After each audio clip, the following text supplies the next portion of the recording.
Olá, meus amigos. Vamos então para mais uma aula de introdução ao estudo do direito. Estamos vendo então agora, nessa aula de hoje, como tema o direito costumeiro, os costumes. O direito positivo, ele sempre teve uma conexão, uma intimidade com todos os fatos sociais. Então, diante dos fatos sociais que ocorriam e ocorrem na sociedade, é que o direito vai se positivando, constituindo assim a fonte então chamada de material.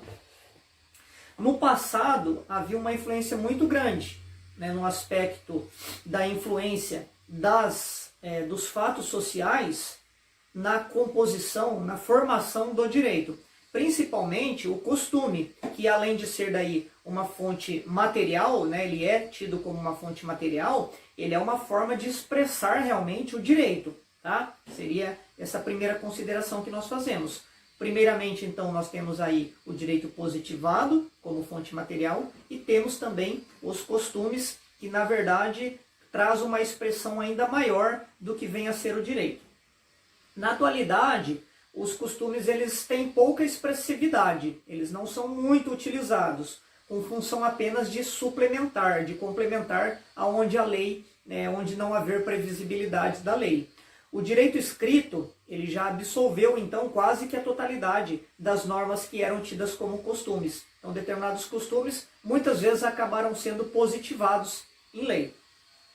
Na opinião de alguns autores, haveria uma lei natural referente ao direito, pelo qual os direitos deixam de ser costumes e passam, então, a se tornarem códigos, a serem, então, disciplinados no ordenamento jurídico por meio das próprias leis, tá?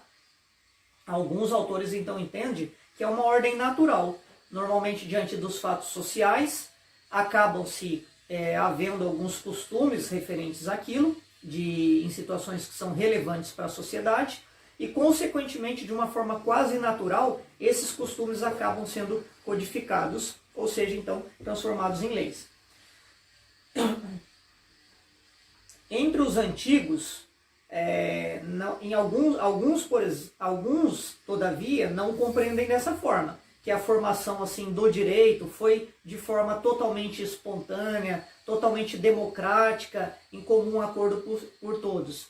Alguns entendem que, antigamente, na verdade, o que existia, nós vimos ali algumas teorias na composição do Estado, na formação do Estado, alguns entendem principalmente que as antigas comunidades, as sociedades, elas tinham uma forma de governo autocrática, autoritária, que era exercida então pelo poder patriarcal. E aí isso vai se transformar, vai ocorrer uma mudança significativa no aspecto do direito positivo, do direito codificado, a partir do século XIX, onde vai se manifestando então as diversas transformações no que se refere ao direito. E aí surge então o racionalismo filosófico, que nós vimos que vem então retirar, destacar o poder da razão. Então a razão se sobressai neste momento, e aí isso vai justificar então o Código Napoleônico, a todas as decisões futuras que se dão, no qual o direito vai sendo então codificado e positivado. O direito positivo, ele apresenta mais benefícios em relação aos costumes, principalmente diante hoje das mudanças que vai se acontecendo de forma muito rápida dentro da sociedade. O direito, então, o direito costumeiro, os costumes, eles tendem, então, assim, a se desaparecer com o passar do tempo. Apesar de que alguns estados ainda utilizam, mas ele, com o tempo, ele tende-se, então, a desaparecer, prevalecendo, então, o direito escrito. Em relação ainda ao direito costumeiro, nós temos que, enquanto a lei ela é um processo intelectual que se baseia em fatos e expressa a partir daí a opinião do Estado, então a lei ela é, na verdade, a opinião do Estado, o costume ele é gerado pelas práticas sociais, e que, segundo alguns autores daí, a sociedade acaba exercendo, ainda que de forma inconsciente. A lei é a opinião do Estado, e o costume é uma prática referente aos atos sociais que vai sendo exercida pela sociedade, então, de forma livre e inconsciente. A lei e o direito, A lei, na verdade, ela é o direito que vai aspirar, que deseja, que busca dar efetividade, tá? A lei busca, então, efetividade. O costume, ele busca a validade, ele busca validar algum ato, algum fato social. Então, a formação do costume, normalmente, ela é mais lenta, ela necessita de algumas práticas que envolvem ali toda a situação do contexto social.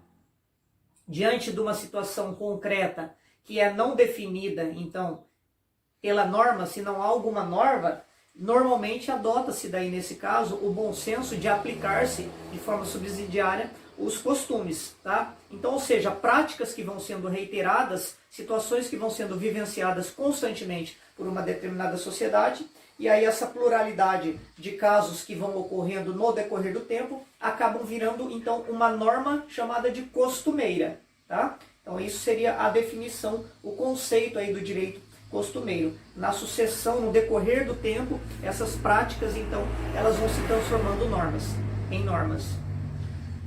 E aí haveria duas forças psicológicas que concorrem para a formação desses costumes. Duas forças, o hábito e a imitação. No hábito, ele é regulado no sentido de que você vai frequentemente, então, repetindo, né? Tem o hábito de fazer tal coisa. Eu vou frequentemente repetindo e experimentando aquela situação. E a imitação é que quando eu vejo um semelhante, quando o outro ser humano realiza, eu vejo aquilo como adequado, eu acabo copiando. Então seria isso que justificaria o fenômeno, as forças que poderiam influenciar na determinação de um costume vir a ser uma norma. Eu primeiro crio o hábito e também junto com isso a partir da imitação de outras pessoas. O direito costumeiro pode ser definido, então, como um conjunto de normas de conduta social, criada especialmente, espontaneamente pelo povo, através, então, do uso reiterado, uniforme, ou seja, igualitário, e que gera a certeza de obrigatoriedade. As pessoas, então, vão adquirindo que aquele determinado costume, vão adquirindo que aquilo lá é o correto, aquilo lá acaba sendo algo obrigatório. E aí podem ser, no caso, reconhecidas e impostas pelo Estado. Os costumes são o tácito consenso do povo, inveterado por longo uso. São as palavras de Ulpiano. Então, geralmente é isso, é a prática uniforme, reiterada, consensual, tá? Os costumes jurídicos, eles não se confundem, veja, nós estamos falando de costumes jurídicos, então eles não vão se confundir com as regras de trato social, que nós estudamos logo no início do nosso curso. As regras de trato social, elas não têm grande relevância para o ordenamento jurídico. Elas estão em segundo plano, são menos essenciais, vamos assim dizer. Os costumes jurídicos, eles têm, então, exigibilidade, eles são exigíveis pela sociedade. E tratam, então, de interesses básicos, fundamentais, ali dos indivíduos que compõem, tá? Os usos sociais, as regras de trato social, elas não são exigíveis, né? Não há uma coercibilidade e quando há, às vezes não há uma sanção, uma punição que realmente obrigue a pessoa a realizá-la. A lei, ela é sempre escrita, sempre positivada, então o direito positivo é a lei então escrita, e o costume normalmente ele é oral, então o costume ele tem que ser oral. Conclui-se então que, uma vez escrita, quando um costume, quando existe então uma norma costumeira que ela vem a ser escrita, ela vai se incorporar, então, ela vem fazer parte, então, do direito codificado. Ela entra, então, dentro de um determinado código, de uma determinada ordem, ordenamento jurídico, então deixa, na verdade, de ser um costume e passa a ser aí uma lei. Nós temos algumas distinções em relação à lei e aos costumes. Para quem tem o livro que nós estamos acompanhando, do Paulo Nader, Introdução ao Direito, lá na página 172 traz algumas distinções para quem quiser acompanhar. Então a lei, quem é o autor da lei? É o poder legislativo. E do costume? É o próprio povo. Qual é a forma? A forma da lei, acabei de mencionar, escrita. A forma do costume, ela é oral. A obrigatoriedade, no início da vigência da lei. A lei, então, ela é obrigatória a partir do início da sua vigência. E o costume, a partir da sua efetividade. A criação, a lei, ela é reflexiva, já o costume é espontâneo. A positividade, na positividade, uma lei ela é válida a partir do momento que ela aspira, que ela busca a sua efetividade, que ela se torna efetiva. Na verdade, ela vai ter validade a partir do momento que ela for efetivada. E o costume é o contrário. Ele já é efetivo e busca, ele aspira, na verdade, a sua validade. Porque normalmente ele já é efetivo, já tem efetividade, ele já funciona no campo prático. E aí ele vai buscar, então, a sua validade, tá? Vai buscar a validação de determinada prática, de determinado costume. As condições de validade. Em relação à lei, é o cumprimento das formas e o respeito à hierarquia, principalmente a hierarquia das fontes. Os costumes, ele pode ser, deve ser admitido como fonte, na verdade o costume ele já é a própria fonte do direito, e respeito também à hierarquia de outras fontes.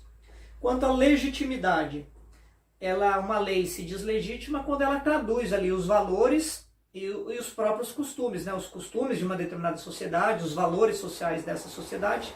E o costume, qual que seria a sua legitimidade? A legitimidade de um costume é presumido. Se uma determinada sociedade tem um determinado costume, uma norma costumeira, presume-se então que aquilo ali é legítimo. Esse seria o resumo. Então, com isso, apesar de o costume ele é uma expressão legítima do direito, porque ele é um produto assim voluntário, as pessoas exercem de forma voluntária, com o passar do tempo, ele não vem mais atendendo os anseios, às vezes, de uma segurança jurídica que a comunidade, que a sociedade hoje deseja. Nós estudamos aí também na aula anterior, 2 ou 3 aulas antes, a respeito da segurança jurídica. E quando o direito não está positivado, isso traz uma certa insegurança jurídica para a sociedade. E aí, principalmente em estados, assim como o nosso, no Brasil, que tem um grande território, uma grande extensão, há uma diversidade muito grande de usos e costumes. E aí isso vai ficando inviável de ser aplicado. Então, práticas sociais repetidas com assiduidade, com frequência, criam nos membros da sociedade essa convicção de valor jurídico, quando determinadas práticas vão sendo exercidas pela comunidade. E aí seriam os costumes, tá? Porém, existem críticas a respeito disso, porque não basta a repetição da prática para que essa venha alcançar, então, um estado de norma jurídica. Para que isso aconteça, para ela que tenha realmente o valor de norma jurídica, ela precisaria, então, ser positivada, segundo alguns autores entendem assim. Em relação aos costumes ainda, nós temos alguns elementos necessários para verificar, então, a validade, vamos assim dizer, de um costume. Então, ele precisa estar previsto no ordenamento jurídico, isso para que ele tenha, então, uma certa validade, enquanto norma costumeira.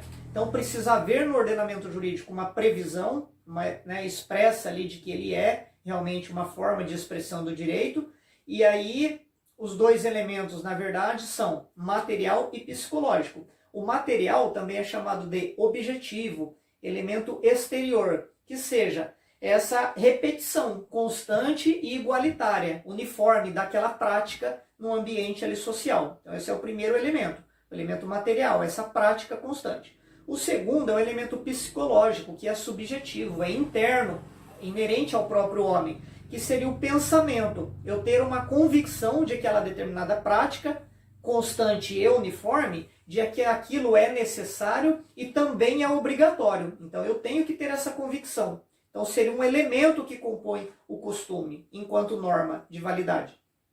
Aí é a certeza que a sociedade tem que aquele determinado costume realmente tem um valor jurídico.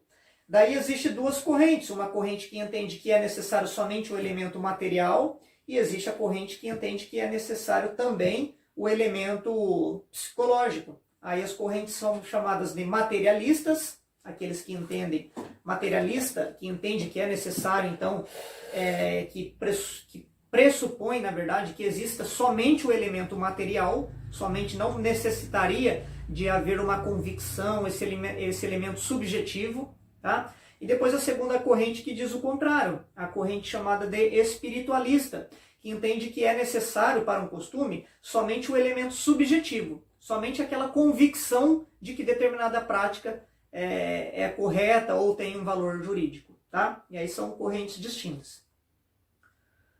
Aí existe a posição da escola histórica do direito. Essa escola vai surgir na Alemanha no século XIX com o objetivo de combater então o movimento racionalista.